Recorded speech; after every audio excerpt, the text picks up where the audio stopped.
దాకా ప్రభు పేరిట అందరికీ నా వందనాలు తెలియజేస్తున్నాను. రోజు వాక్యధ్యానం నిమిత్తము కొరింథీయులకు రాసినటువంటి మొదటి పత్రిక 3వ అధ్యాయము 14వ వచనం. పునాది మీద ఒకడు కట్టిన పని నిలిచిన ఎడల వాడి జీతము పుచ్చుకొను, ఒకని పని కాల్చివేయబడిన ఎడల వానికి నష్టం కలుగును.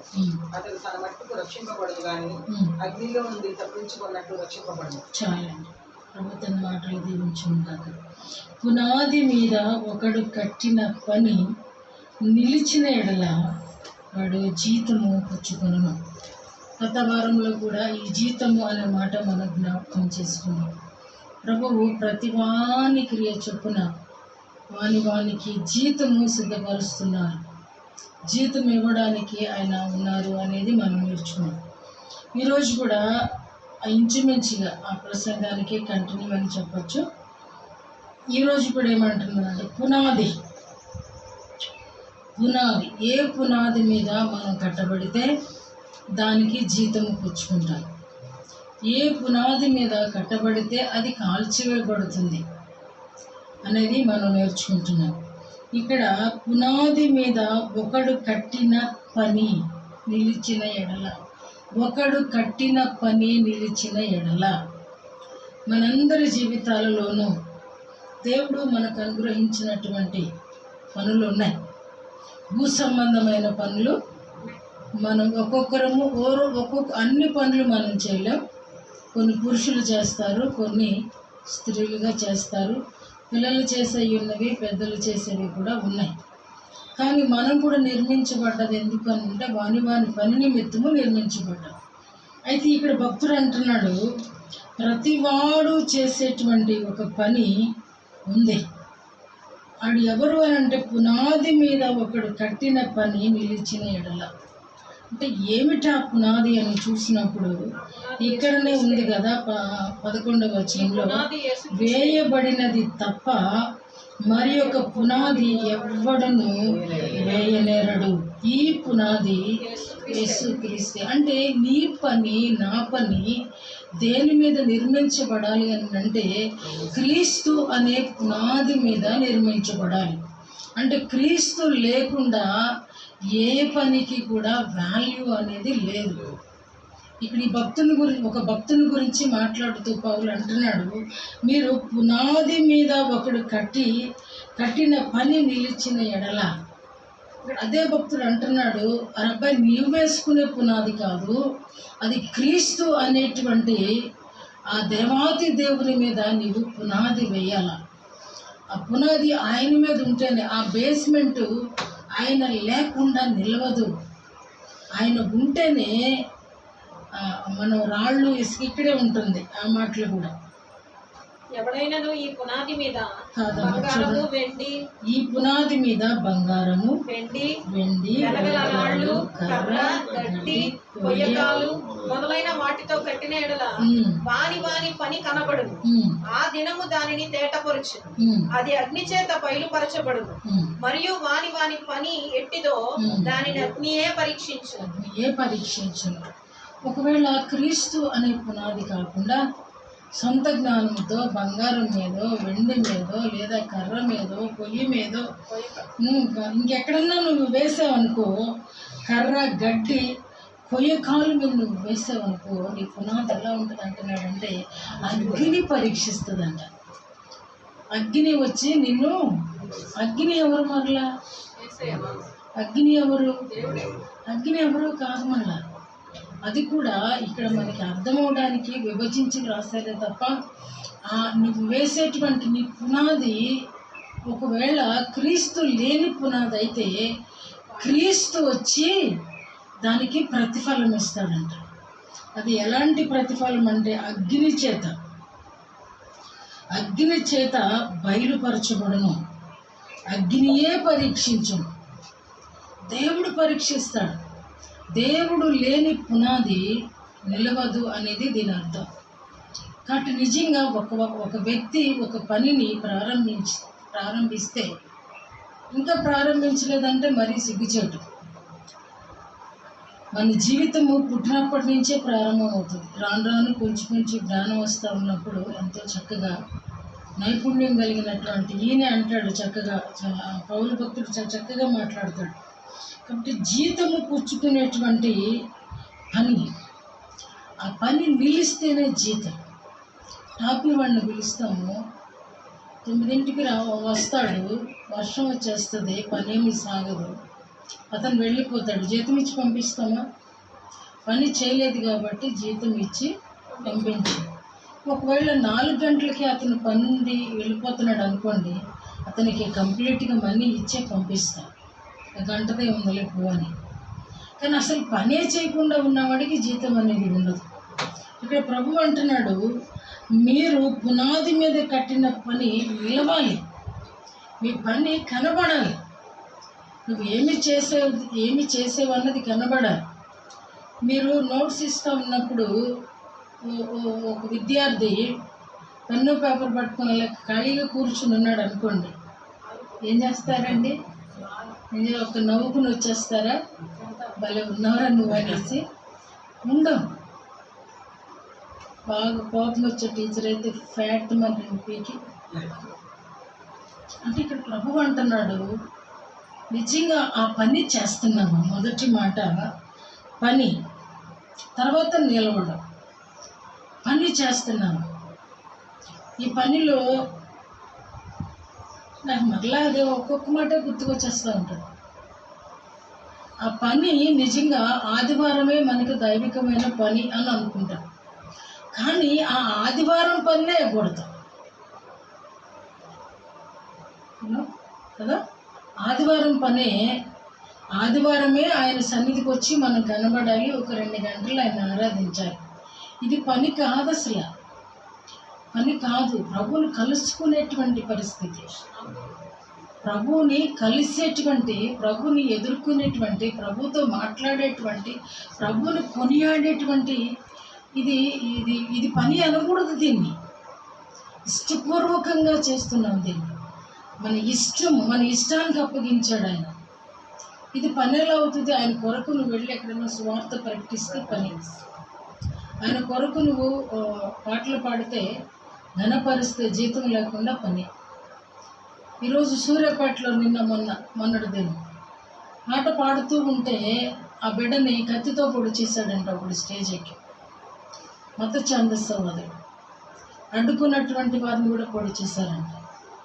ఆ బిడ్డ ఏం చేస్తుంది అంటే ప్రభుని ఆరాధించే పనిలో నిమగ్నమైంది. అది పని. కాబట్టి ఇక్కడ ప్రభు అంటున్నాడు, నీవు చేసేటువంటి పని నిలబడాలి, అంటే కనబడాలి. నిలబడాలి అంటే నువ్వు చేసేది చూపించాలి, కనబడాలి. అలా కనబడే పనికైతే జీతం ఉందండి. అర్థం చేసుకోవాలి, చాలా లోతైన మాట ఇది.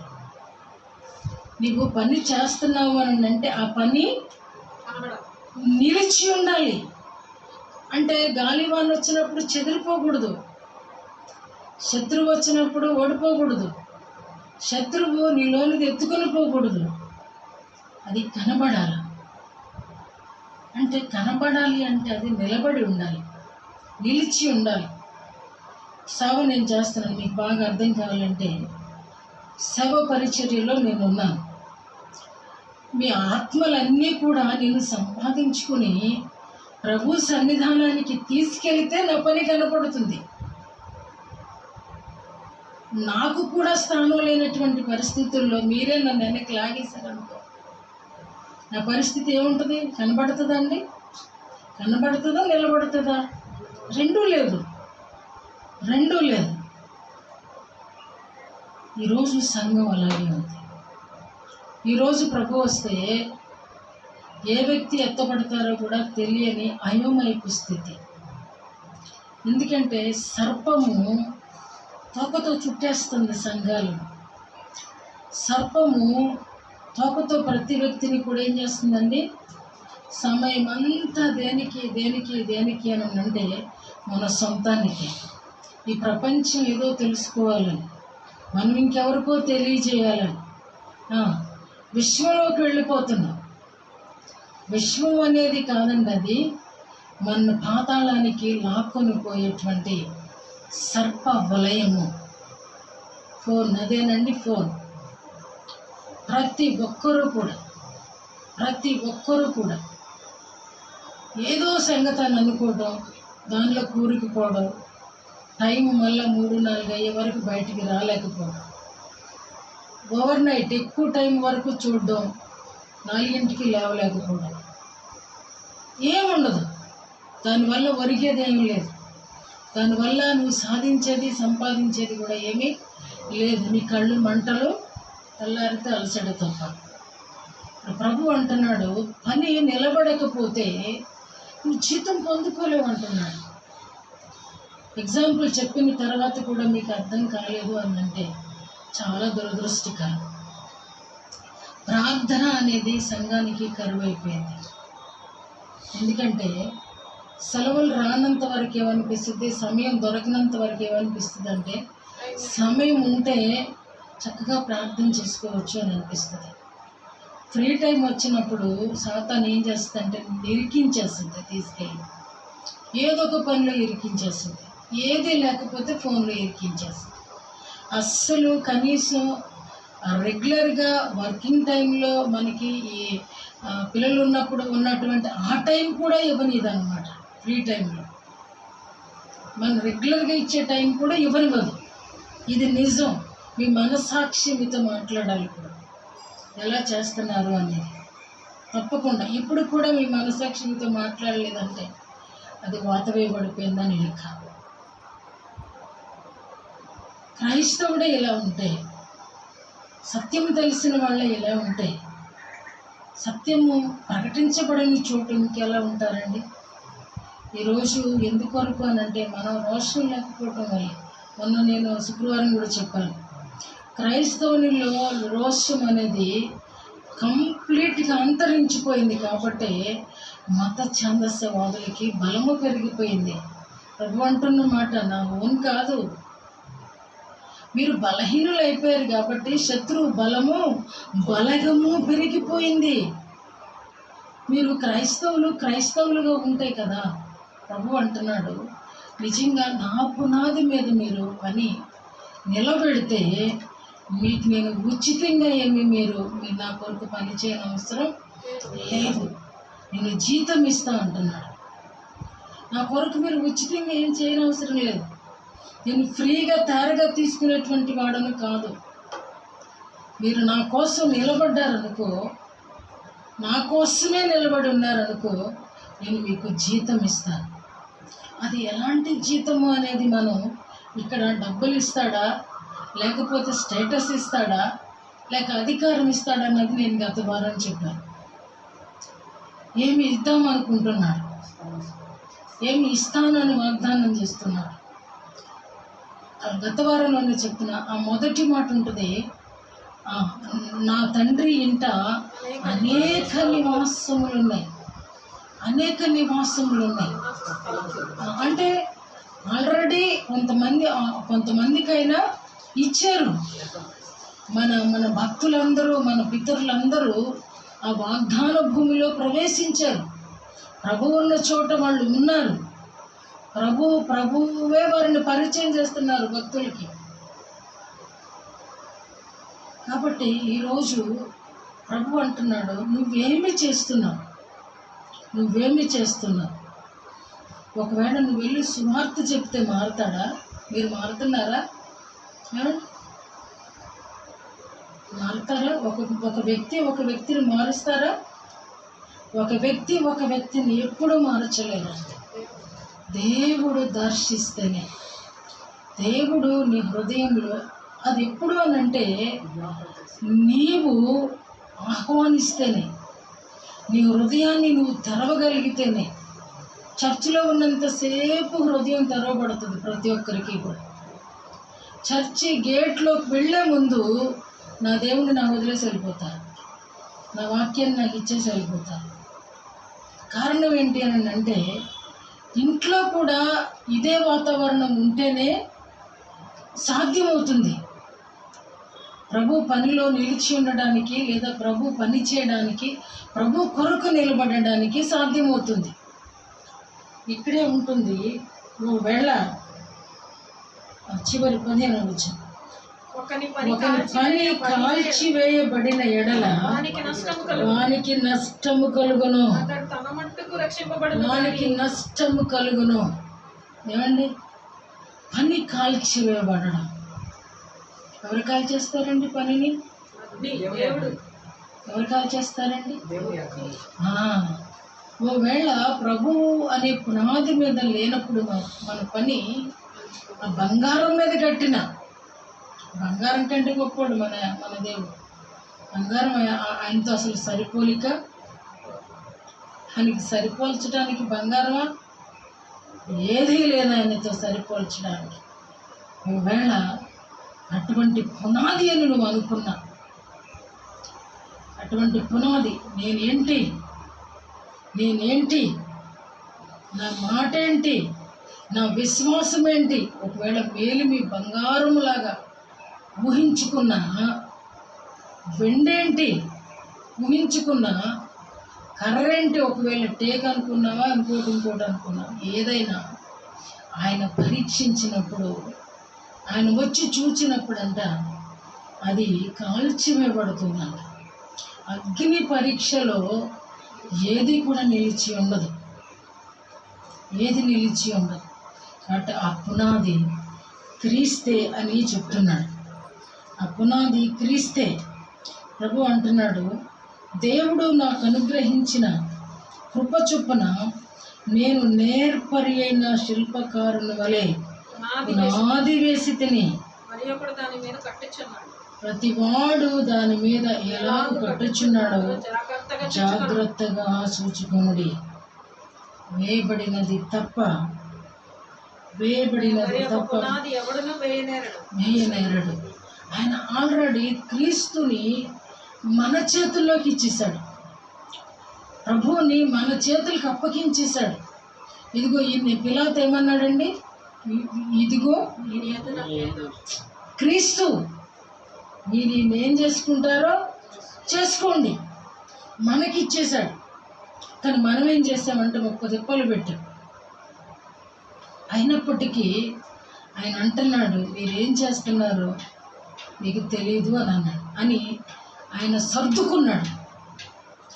మీరేం చేస్తున్నారు మీకు తెలియదు, మీకు తెలీదు, నా కోసం ఎందుకు అని అన్నాడు.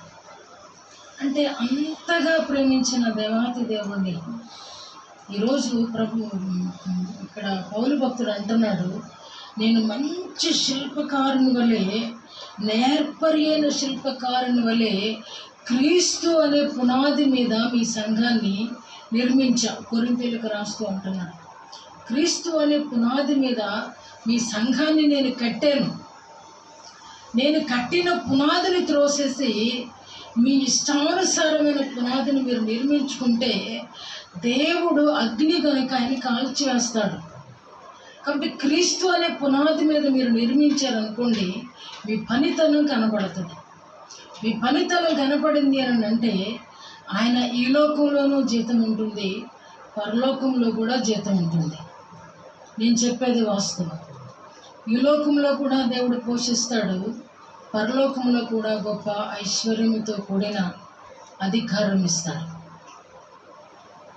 కాబట్టి మనం జీతం పుచ్చుకోవడానికి ఈరోజు సంఘంగా కూడుతున్నామా, లేదా శిక్షకు సంఘంగా కూడుతున్నామా? నష్టము కలుగును. అది ఏ నష్టమైనా కలగచ్చు. ఒకవేళ దేవుని పని చేయకుండా నీవు మాత్రమే భద్రం చేసుకున్నావు అనుకో, జస్ట్ నరకం తప్పించుకుంటా అంట. జస్ట్ లోపలికి జస్ట్ అడుగు పెడతావు అంతే. పరలోకంలో ఉన్న మహిమకరమైనది ఏది కూడా చూడలేము. పేరుకి పరలోకంలో ఉంటారంతే. కానీ పరలోకంలో ఉండి ప్రభువుని చూడకపోవడం ఎంత దురదృష్టకరం. భూలోకంలో ఉండి ప్రభువుని చూడకపోయినా ఆయన మార్గంలో నడుస్తూ విశ్వాసంతో కొనసాగడం వేరు. ఆయన ఉన్న చోటుకి వెళ్ళి ఆయన మహిమ రూపాన్ని చూడలేకపోవడం ఎంతో అందుకే నష్టం అంటున్నాడు. మత్తయి సువార్త 16వ అధ్యాయంలో ఒక మాట చదువుకుందాం. 16వ అధ్యాయము 18వ వచనం.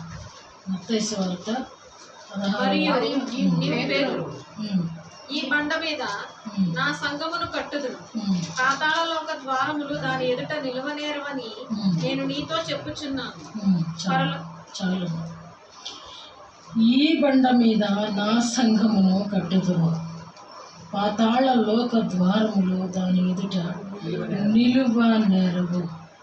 సంఘానికి దేవుడిస్తున్నటువంటి ఆధిక్యత. సంఘం ఎదుట ఏమి నిలవదంట?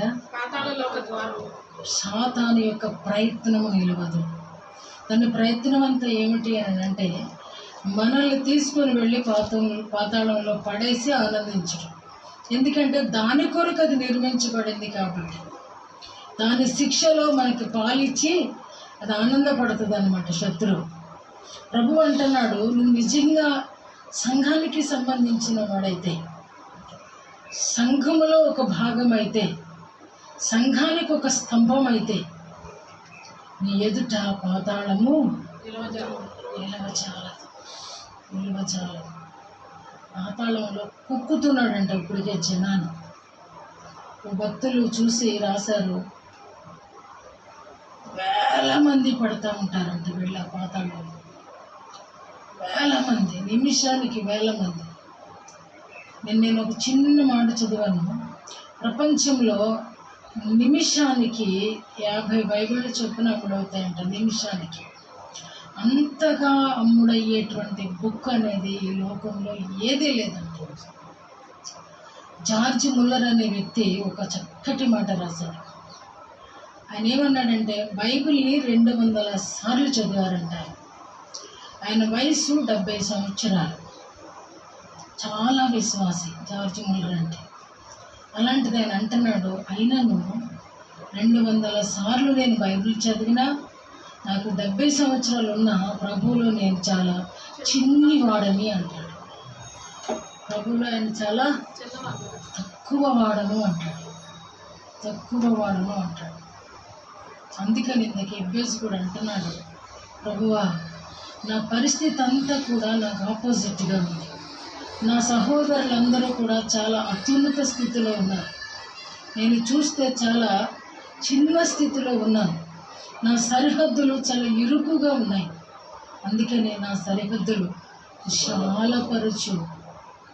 దట్ మీన్స్ దాని అర్థం ఏంటండి?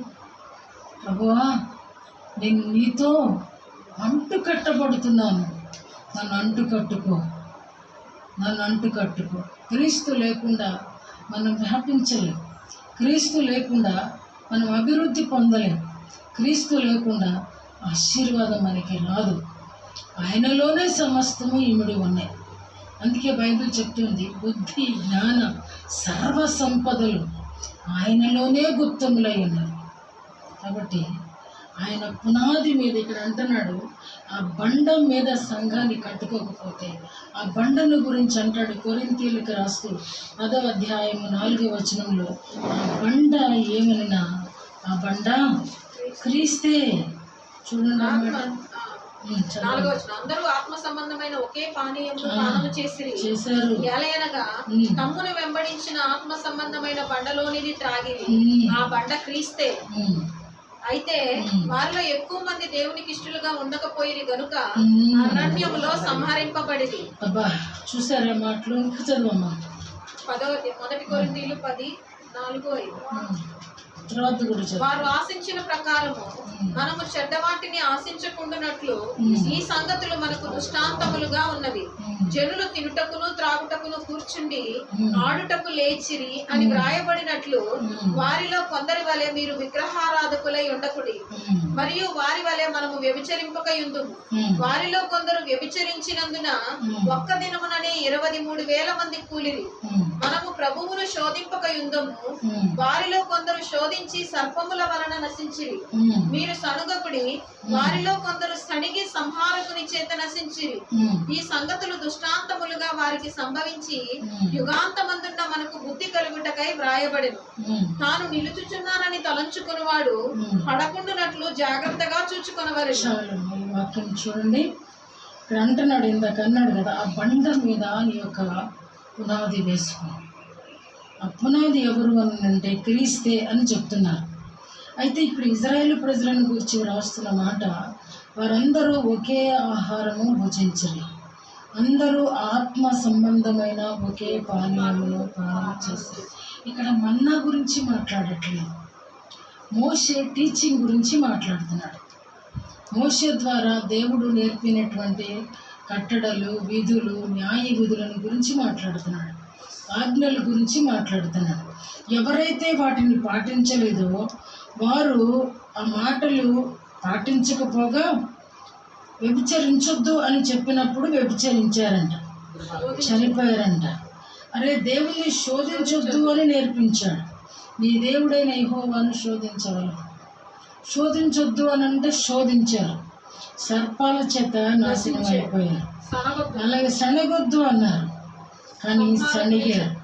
అంటే నిజంగా దేవుడు ఏది చెప్పినా ఆత్మ సంబంధమైన దానిలో ఎవరికి కూడా పాలిభాగం లేదో వాడు మాత్రం, అంటే వాడి పునాది మీద వాడు బ్రతికాడో ఆ పునాదులన్నీ దేవుడు ఏం చేశాడంటే తీర్పు తీర్చాడు, నష్టం కలిగించాడు, కాల్చి వేశాడు. మన్నా తిన్నవాడు ఎవడో చావలేదు.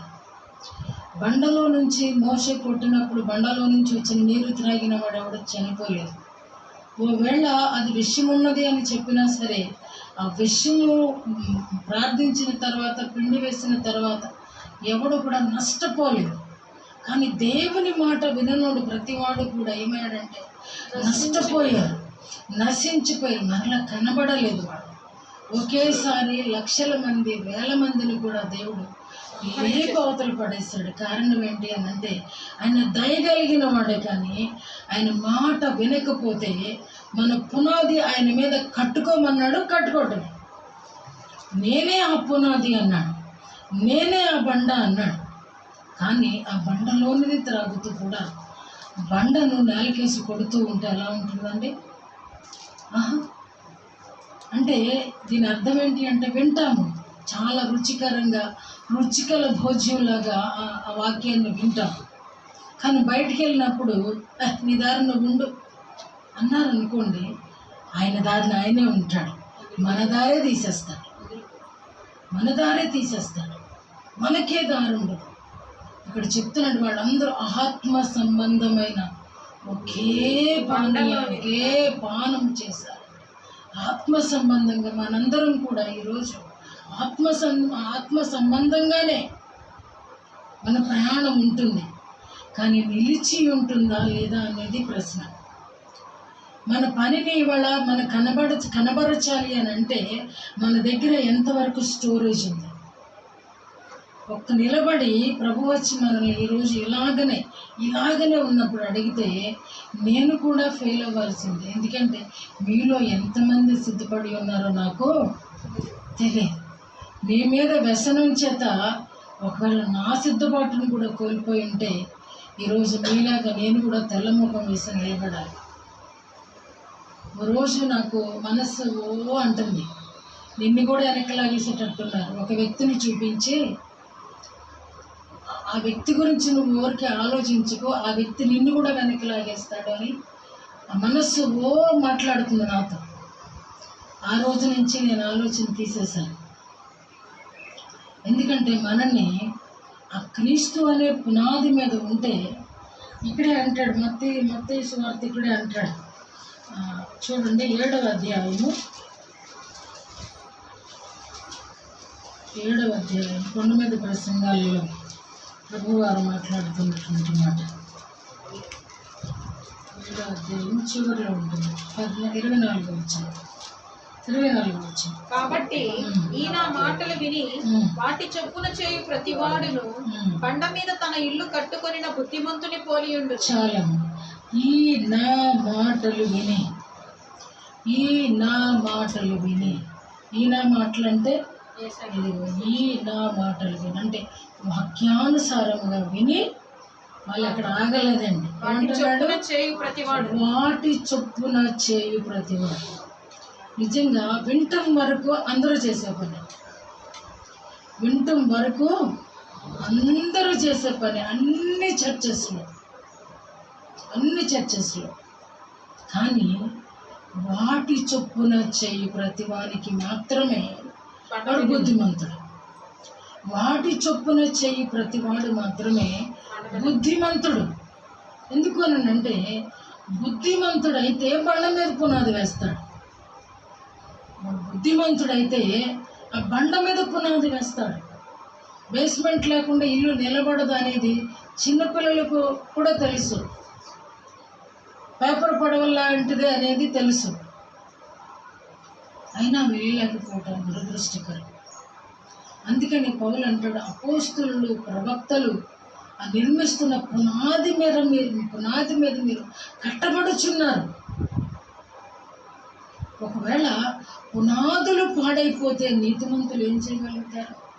ఏమండి, నీ పునాది పాడైపోతుంది అనుకో, అబ్రహాం వచ్చి ఏం చేస్తాడండి? ఇక్కడ అబ్రహాము నీతిమంతుడిగా తీర్చబడ్డాడు విశ్వాసము ద్వారా. అబ్రహాం వస్తాడు. నీతిమంతులు కూడా మన పునాది పాడైపోతే బాగు చేయలేరు.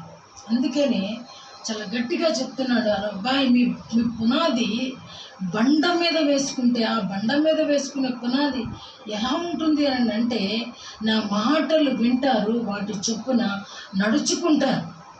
అలాంటి వాడే బండ మీద ఆ గాలి విసరను, ఆ ఇంటి మీద కొట్టెను, కానీ దాని పునాది బండ మీద వేయబడిన కనుక అది పడలేదు. మరియు ఈ నా మాటలు విని వాటి చొప్పున చేయని ప్రతి వాడు ఇసుక మీద తన ఇల్లు కట్టు బుద్ధిని పోలి ఉండను. వాన కురిసెను, వరద వచ్చెను, గాలి విసిరి ఆ ఇంటి మీద కొట్టెను, అప్పుడు అది కూలబడెను. దాని పాటు గొప్పది. అది కూలబడెను. నిజంగా మన జీవితాలు ఈరోజు నిలుచున్నాయి అనుకుంటున్నామా? నిలిచే ఉన్నాయి అనుకుని భ్రమపడుతున్నామా? ఈ పాయింట్ మనం చాలా జాగ్రత్తగా ఆలోచించుకోవాలి. ఎందుకనంటే పరిస్థితులన్నీ కూడా క్రైస్తవులకి వ్యతిరేకంగా ఉన్నాయి. ఎక్కడికి వెళ్ళినా న్యాయం క్రైస్తవుడికి దొరకదు. ఎందుకనంటే చట్టాలన్నీ కూడా ప్రభుత్వం చేతిలో ఉన్నాయి. న్యాయస్థానాలలో కూడా న్యాయం దొరకదని ప్రభు చెప్పాడు నాకు ఒకప్పుడు. కాబట్టి మనకంటూ న్యాయాధిపతి ఒక్కడే ఉన్నాడు. ఆయన ఒక్కడి పేరే నీతి గల న్యాయాధిపతి అని ఆయనకి పేరు. అయితే మన పునాది సరిలేనప్పుడు, మన విశ్వాస జీవితాన్ని ఇసుక మీద కట్టినప్పుడు, నీవు న్యాయాధిపతివి, నాకు న్యాయం తీర్చు అని వెళితే, ఆల్రెడీ ఆయన దగ్గరికి వెళ్ళేసరికి ఇక్కడ మన పునాది ఏమైపోయింది? పడిపోయింది. నీతిమంతుడే. ఆయన ఏం చేస్తాడండి? అమ్మ, నీ పునాది సరిలేదు, దానికి నేను బాధ్యుడను. నువ్వు ఒకవేళ నా మీద కట్టుకుని ఉన్నావు అనుకో, నా మీద ఆనుకుని ఉన్నావు అనుకో, నా మాట చొప్పున నువ్వు నడుచుకున్నావు అనుకో, నిజంగా నీ పని కనపడే విధంగా నువ్వు బ్రతికావు అనుకో, నిన్ను తప్పకుండా నా హస్తపు నీడలో దాచేవాడు. నిజంగా మన పునాది ఎలా ఉంది? జీతం పుచ్చుకోవడానికి అందరం సంసిద్ధమే, అది ఎవరికి తక్కువేం కాదు. కానీ పునాది సరిలేకపోతే నష్టం కలుగుద్ది అంటున్నాడు కదా. అగ్ని వచ్చి అది పరీక్షిస్తుంది అంటున్నాడు. మరి మన పని సంగతి ఏమిటి అని ప్రభు అడుగుతున్నాడు. మన పని సంగతి ఏమిటి? నువ్వేం చేయబోతున్నావు? హెబ్రీయులకు రాస్తూ అంటున్నాడు చూడండి, 11వ అధ్యాయము 10వ వచనం. హెబ్రీయులకు రాసిన దేవుడు దేనికి శిల్పియు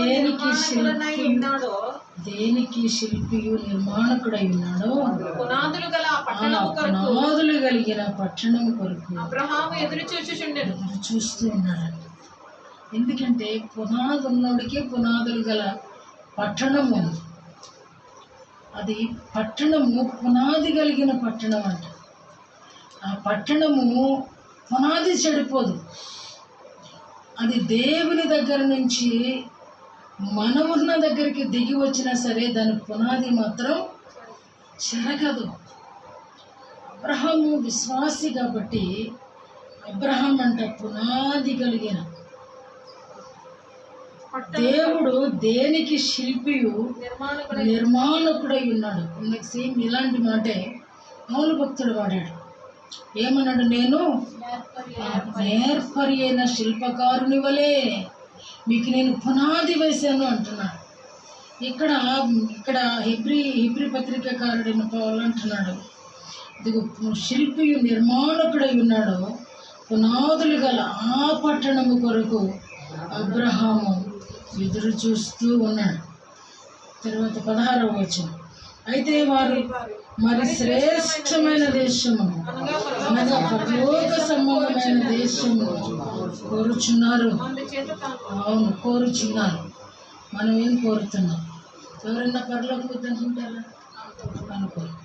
కానీ చేరడానికి మాత్రం టికెట్ కావాలి. చేరడానికి నీ పని కనబడాలి.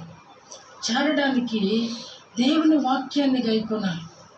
ప్రభు అంటారు, నా ఆ వాక్యము నిమిత్తము, సాక్ష్యము నిమిత్తము వీరందరూ కూడా నా ఆజ్ఞలు గైకొనిన వారు. బలిపీఠం కింద ఉన్న వారితో అంటాడు, వీరందరూ నా నిమిత్తం వారి ప్రాణాలు అర్పించబడిన వారు. పని చూపించారు.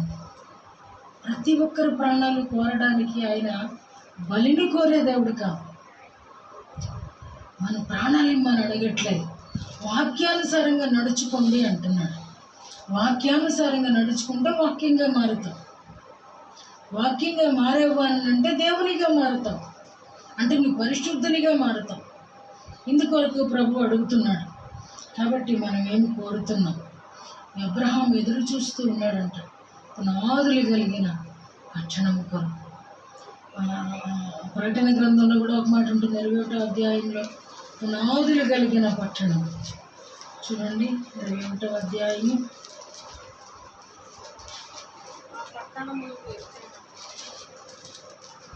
14వ వచనం.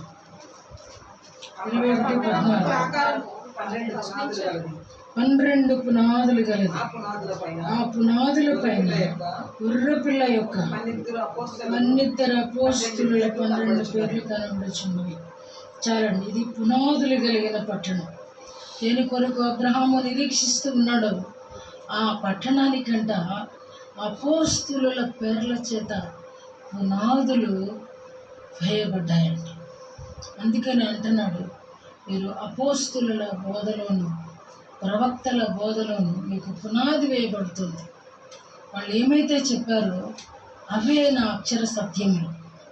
ఇక్కడ అంటున్నాడు, అపోస్తుల పేర్లు పునాదుల మీద గొర్రెపిల్ల యొక్క 12 అపోస్తుల 12 పేర్లు కనబడుతున్నాయంట. మరి మనం వేస్తున్నటువంటి మనకి పునాది క్రీస్తు. పరలోక పట్టణం దేవుడు వాళ్ళకి ఇచ్చిన అధికారాన్ని బట్టి, ఆధిపత్యాన్ని బట్టి, సంతోషాన్ని బట్టి, ప్రభుతో ఉన్నదాన్ని బట్టి వారికి ఇస్తున్నటువంటి జీతం. పరలోక పట్టణంలో వాళ్ళ పేర్లు రాయబడడం, వాళ్ళ కొరకు సింహాసనాలు వేయబడడం. కానీ ఇక్కడ అంటున్నాడు, క్రీస్తు అనే బండ మీద నేను కట్టుకో. క్రీస్తు అందరివాడు. 12 మందికే ఇస్తాను అనేది కాదు ఆయన అభిష్టం. సర్వమానవాళ్ళకి పరలోకం ఇవ్వాలనేది. అందుకని అంటున్నాడు, నా తండ్రి ఇంట అనేక నివాసాలు. లేకపోతే నేను మీకు ఈజీగా చెప్పేస్తాను, వద్దొద్దు ఇక్కడే ఉండండి అని. కానీ ఆయన అబద్ధం ఆడట్లేదండి. అందుకే నేను మీకు స్థలము సిద్ధపరచ వెళ్ళుచున్నాను. అయితే ఆ స్థలంలోకి ప్రవేశించడానికి అర్హత ఏమంటున్నాడంటే, నా మీద మాత్రమే మీరు పునాది వేయబడాలి. ఆ పునాది నేనే. అది ఎలాంటి పునాది అని అంటే బండ. అది కదల్చబడదు. చేతి సహాయము లేకుండా తీయబడిన రాయి అని ఉంటుంది ఆయనకి పేరు. చేతి సహాయము లేకుండా తీయబడిన రాయి. ఆయన అంతటా ఆయనే క్రియేట్ చేసుకున్నాడు. ఆయనంతటా ఆయనే. అందుకనే సార్వభౌముడు ఆయన, స్వయంభౌముడు. ఆయన అంతటా ఆయనే సృజించుకున్నవాడు. దేవుణ్ణి మనిషి సృజిస్తే మనిషి నిర్మాణకుడు అవుతాడు. ఆయన దేవుడు కాదు. ఆయన మనల్ని సృజిస్తేనే ఆయన దేవుడు అవుతాడు. కాబట్టి ఆయన దేవుడు అనుటకు ఏమాత్రం సందేహం లేదు. అయితే మన పునాది మాత్రం ఎక్కడ ఉంది అనేది మనం ప్రశ్న వేసుకోవాల్సినటువంటి అవసరం ఉంది. కాబట్టి మన పునాది ఎక్కడ ఉంది, మన పునాది ఏ రకంగా ఉంది, మన పునాది నిలిచి ఉండేదా, మన పునాది కాల్చబడేదా అనేది మనమే ఆలోచన చేసుకునవలసిన వారమై ఉన్నాము. కాబట్టి ఆల్రెడీ తీర్పు పొందిన వారిని కూడా మనం చదువుకున్నాం. వాళ్ళందరూ కూడా శోధించిన వారు, వ్యభిచరించిన వారు, సణిగిన వారు, గొనిగిన వారు అందరినీ కూడా దేవుడు వేరి అవతల పడేస్తాడు. కాబట్టి ఆ లెక్కలు మనం ఏదో ఒక బార్డర్లో ఉండుంటే ఈరోజు ప్రభు అంటున్నాడు, నిన్ను కూడా నేనేం చేయబోతున్నానంటే తీసేయాలనుకుంటున్నాను. కొన్ని సర్పాలుగా అప్పగించాడు, కొంత అగ్నికి అప్పగించాడు, ఆయన నోటి మాటకే జరిగిపోయినాయి. కాబట్టి ఈరోజు ప్రభు అంటున్నాడు, నీ పునాది నిజంగా నిలిచి ఉందా? మొదటి మాట, ఆ నిలిచి ఉండడానికి నీ వంతు నువ్వు పని ఏమైనా చేస్తున్నావు. కనీసం ఆ బోర్డర్లో కన్నా ప్రవేశిస్తావా? జస్ట్ అగ్ని తప్పించుకుంటావా? ప్రభు అడుగుతున్నాడు. కనీసం ఆ ఒక్కదాని కొరకన్నా ప్రయాసపడతావా? ఇక్కడికి వచ్చినప్పుడు దేవుని సన్నిధిలో ఉన్నప్పుడు, ఆ దేవుని ప్రక్కన ఉన్నప్పుడు వాడు బందిపోటైనా సరే మౌనం దాల్చాడు. ప్రభువు శిక్ష విధిలోనే ఉన్నారు, వాడు శిక్ష విధిలోనే ఉన్నాడు. బందిపోటైనను వాడు ప్రభు ప్రక్కన ఉన్నప్పుడు మౌనం అయిపోయాడు. కాబట్టి అది ఎంతవరకు అని అంటే వాడు హృదయంలో వ్యతిరేకత ఉంది, మౌనంగానే ఉన్నాడు. నువ్వు క్రీస్తువైతే దిగి మమ్మల్ని రక్షించు అన్నాడు. అలాంటి పరిస్థితి ఉంటే అతను రక్షించబడలేదు. ప్రభువా నన్ను కూడా జ్ఞాపకం చేసుకున్నవాడు రక్షించబడ్డాడు. జ్ఞాపకం చేసుకోండి. కాబట్టి మన పని ఎంతవరకు ఉంది? అగ్ని తప్పించుకున్నట్లుగా ఏదో రక్షించబడి నేను వెళ్తే చాలు అనుకుంటున్నావా? మీకు జనరల్లో ఉంటే ఏముందండి? తొక్కిసలాటే జనరల్. అది చాలు అనుకుని సరిపెట్టుకుంటే దానికి దేవుడు కూడా ఏం చేయలేడు. పట్టణం పాడైపోతూ ఉంటే నీతిమంతులు కూడా ఏమీ చేయలేరండి. కాబట్టి ఈ పట్టణాన్ని కాపాడాలన్నా, దీని పునాది వేయాలన్నా, పునాదిని ఛేదించుకోవాలన్నా అది మన ప్రాణం ఉన్నంతలోనే, ఈ జీవం మనలో ఉన్నంతలోనే, మన బ్రెయిన్ పనిచేస్తూ ఉన్నంతలోనే నువ్వు ఏమీ చేయాలన్నా, దేశానికి చేయాలన్నా, కుటుంబానికి చేయాలన్నా, సమాజానికి చేయాలన్నా, సంఘాలకు చేయాలన్నా, స్నేహితులకు చేయాలన్నా, ప్రాణము మన జీవము మనలో ఉన్నంత వరకే. దేవుడు మనకి ఎన్నడూ రాసి ఇవ్వలేదండి, నీ జీవం నీలో 70 సంవత్సరాలు క్షేమంగా ఉంటుంది. నరుని అంటాడు, నరుని కాలం అంట కొద్ది దినముల వాడై.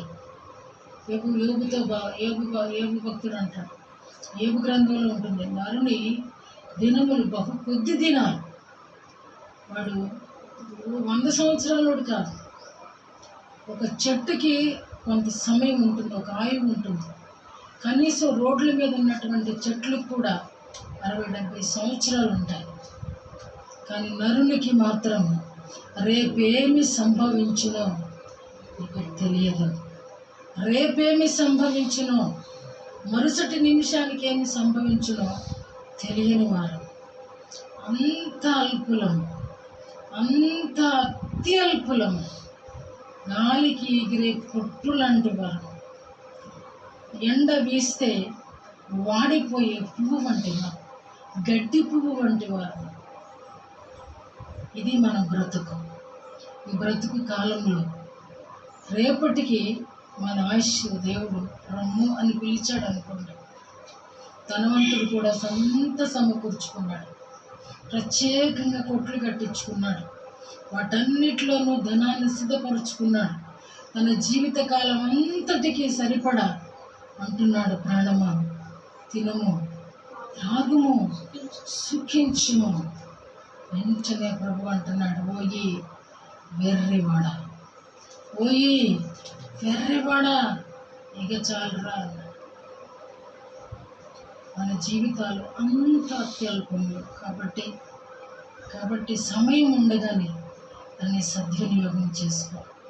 ఈ సెలవులు ఇచ్చింది ఎందుకొరకు అని అంటే సుఖపడటం కొరకు, సొల్లు చూడడం కొరకు కాదు.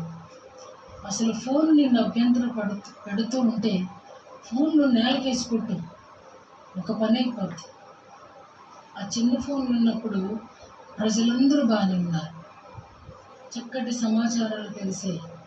ఎప్పుడైతే ప్రతి చేతిలోకి పనికి మాలిన ఫోన్లు వచ్చినాయో మానవులను చెరిపివేస్తుంది. ఇదే యాంటీ క్రైస్ట్ స్పిరిట్. అదేనండి ఫోనే మానవులను బాగా పాడు చేసేది ఏదన్నా ఉంది అని అంటే లూసిఫర్ కంటే డేంజరస్. దానిలో లూసిఫర్ దూరేసిందండి. మీ చేతులు అలా చూస్తూ ఉన్నప్పుడు వెంటనే లూసిఫర్ని చూసిన ఫీలింగ్ తెచ్చుకుని ప్రక్కన పడండి. అసలు చూడొద్దని నేను చెప్పట్లేదు. నీకు మేలైంది, నీకు మేలు చేసేది, నీకు హానికరం కానిది ఒక గంట అరగంట చూడు. తెలియాలి, అన్ని విషయాలు తెలియాలి. తెలుసుకున్నప్పుడు భారం పెరుగుద్ది. వార్తలు తెలుసుకో, ప్రపంచంలో ఉన్నటువంటి పరిస్థితులు తెలుసుకో, సంఘానికి కలుగుతున్న శ్రమ తెలుసుకో, నీ హృదయ భారం పెరుగుద్ది. కానీ అదే చూసుకుంటూ కళ్ళొప్పులు వచ్చి నిద్రలోకి వెళ్ళిపోయావు అనుకో, ఇదంతా మర్చిపోతావు. ఫ్రెష్గా మళ్ళీ ఫోన్ తీసుకొని మళ్ళీ చూస్తావు. ప్రార్థన అనేది 10 నిమిషాలు కూడా సాగదు. ప్రతి ప్రార్థన తేలిపోతానికి కారణం ఫోనే. ప్రతి వ్యక్తికి సమయం ఉంటుంది ప్రార్థనలు చేసేటప్పుడు. నేను అందుకని అందరికీ ఎందుకు అవకాశం ఇస్తూ నేను తగ్గించుకుంటున్నానంటే ప్రేయర్ చేయకూడదని కాదు, ఒక్కొక్కరిది ఎలా ఉంది అనేది ప్రార్థనలోనే తెలిసింది. ఒక్కొక్కరి యొక్క ఆత్మవిశ్వాసం, ఆత్మబలము ఎలా ఉంది అనేది వాళ్ళు చేసే ప్రార్థనను బట్టే నేను తెలుసుకోగలుగుతాను. మాట్లాడుతున్నప్పుడు విశ్వాసపు మాటలు వస్తాయి. ఇద్దరు విశ్వాసులు మాట్లాడుతున్నప్పుడు వ్యభిచారం గురించి మాట్లాడుకో, విశ్వాసం గురించే మాట్లాడుకుంటాం. కానీ ప్రార్థన చేసేటప్పుడు వాళ్ళ లోపలది బయటకు వచ్చేస్తూ ఉంటుంది. ఎందుకంటే ఆ తడబాటు నేను చెప్పలేను, చాలా వేదనగా ఉంది. ప్రార్థన చేసుకోండి, ఫోన్ ప్రక్కన పెట్టండి. యేసు నామమున బ్రతిమలాడుతున్నారు కాబట్టి మీరు నిలబడాలి. మీరు నిలబడితేనే ఆయన దగ్గర మనం కనబడితేనే మనకి జీతం వస్తుంది.